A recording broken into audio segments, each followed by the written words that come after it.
To start us off, I'm gonna explain what a digital navigator is because I know it's a fairly new title. I was talking to one of my managers the other day, and she actually got this title put on the register for the Denver City as a job that you could now do. It's now going to be in the registry. So it's really, really new. Not a lot of people know about it. So what it is this is the NDIA definition, the National Digital Inclusion Alliance definition. It's digital navigators are trusted guides who assist community members with ongoing individualized support for accessing affordable and appropriate connectivity devices and digital skills.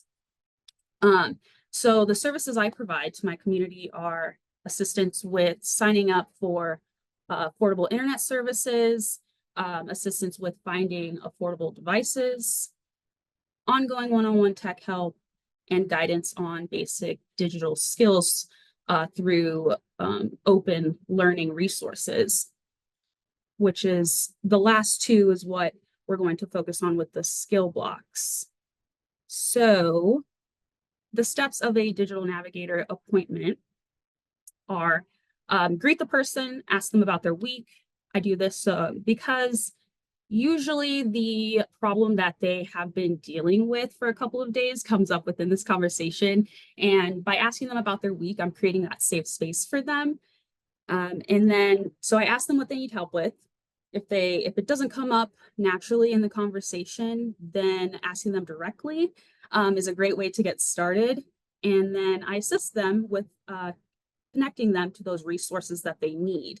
And then if it's a basic digital skills issue, someone comes in and they're like, I want to learn how to type, then it's breaking down the steps of completing that goal. What are we going to have to get to teach them how to type, to keep them motivated so that they learn all the keys on the keyboard and they feel confident with it. The last step is to set expectations.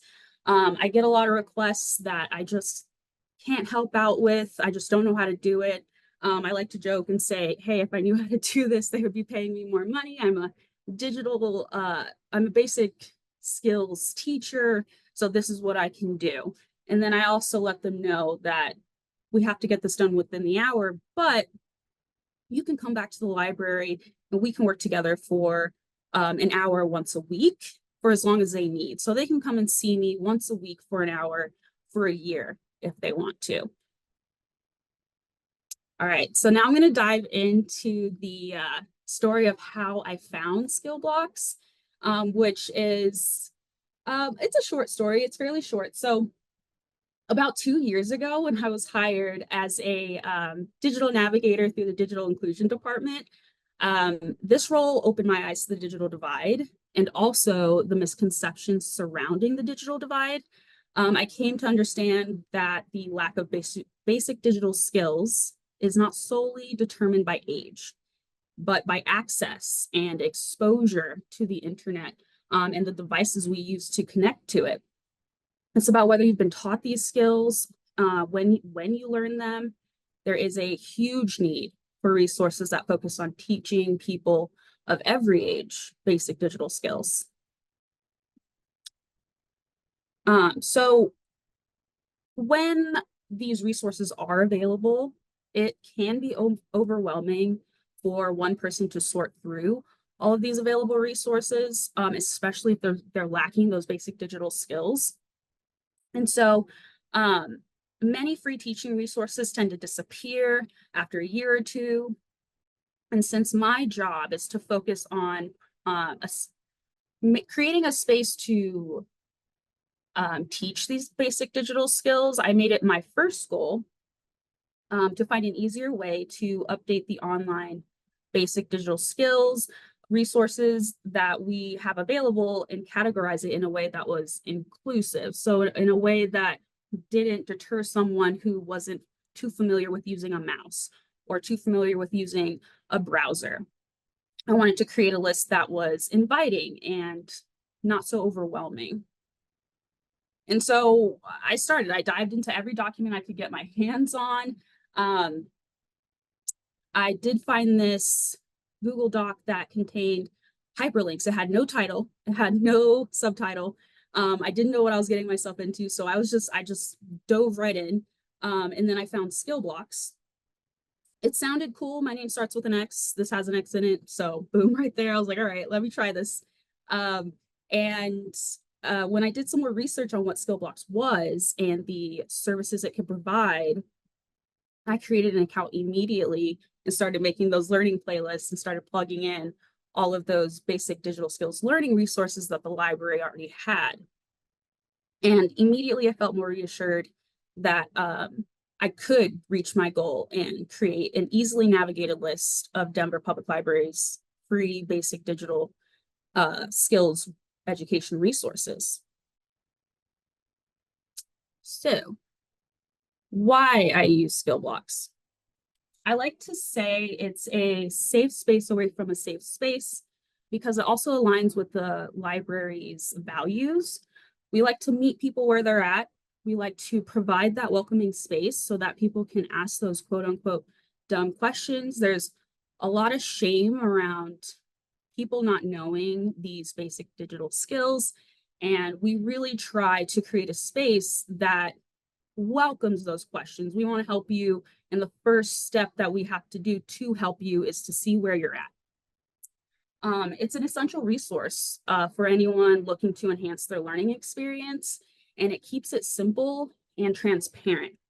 It also provides a structure and creates a lesson plan, which when I explain what SkillBlox is to people, I can see in their face this like calm demeanor come over them and like, oh, thank God that I found this resource that I could use to ask all of my questions, and also I don't have to pay a large sum out of pocket to get these lessons. And it also focuses their attention so that they can avoid being overwhelmed. And then it also promotes independent learning. So back to the services I provide, I can only work with them for an hour a week per library policy. And although I can't give them more time in that day, I can at least provide guidance outside of the library so that they feel more encouraged to continue their learning journey. All right, so I'm going to dive into how I use SkillBlox, and then I'll show some examples after this. I did create a numbering system for it. Our basic digital skills are broken down into essential skills, online life, and then ongoing lifelong learning. And so when another digital navigator opens it up, like someone from my team, they would see something like this. You have all these essential skills at the top. So if someone wants to learn how to use email, they're going to start with creating an email account. If someone wants to learn more about a web browser and how to search online, then we're going to share the basic browser tools with them, and so on and so forth. So this is the first step that they need to get through to get to the next step to then reach their goal. So the online life, which is what I was talking about, this is step 2. After they've learned how to navigate the browser tools, then they're ready to move on to the online life, like accessing community resources or going online for entertainment and books and games, or just finding resources so that they can learn how to manage their money better.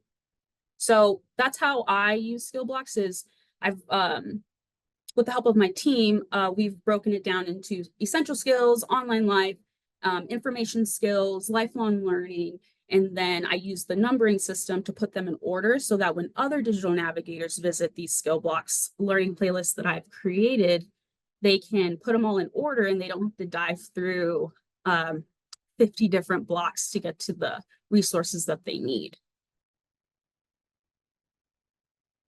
So how I encourage customers to use SkillBlox wherever they have internet access is this nice little line at the bottom that says 3 steps or less to get to your lessons.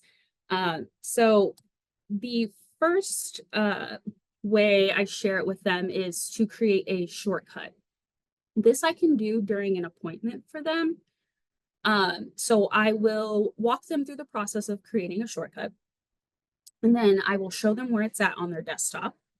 And then I will give them the access code. I'll either write it down for them, or they'll write it down for themselves, keep it in their journal, and then they'll have that knowledge of, now I have a shortcut on my desktop and the access codes to access their lessons. So it's a two-step way to get to their lessons, which helps them avoid being overwhelmed by, oh, I have to open up that Chrome, or I have to open up Edge. What did she say to do again? How do I search a website? We're avoiding all of that. We're going straight to the website, and then they have the access code written down for them. So for a new customer, I encourage this to create a shortcut. And then the more advanced way, so for a person who's fairly familiar with email, I will email them the steps. So it'll be navigate to your email and open the email from me. Click on the link. It'll look like this, and then I show them an example, and then I'll have them write down that access code. This picture up top is actually from an email that I did send to one of my customers, and she requires a little bit more clarification. So you see 5 steps here, but the last 2 steps are how to get into that SkillBlox, like clicking on that red button after you enter in that access code. And then I also encouraged her to do each lesson in order. So the last one is for my advanced customers, the ones who are very familiar with using a web browser.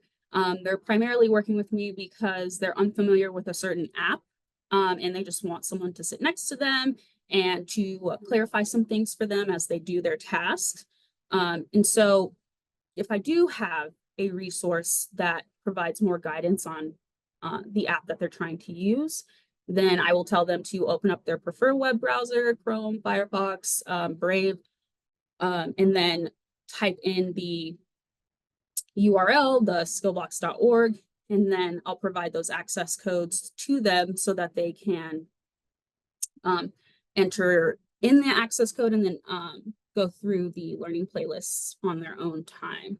So, and I also have a direct link for anyone who wants to look at the learning playlist that I have that's public now.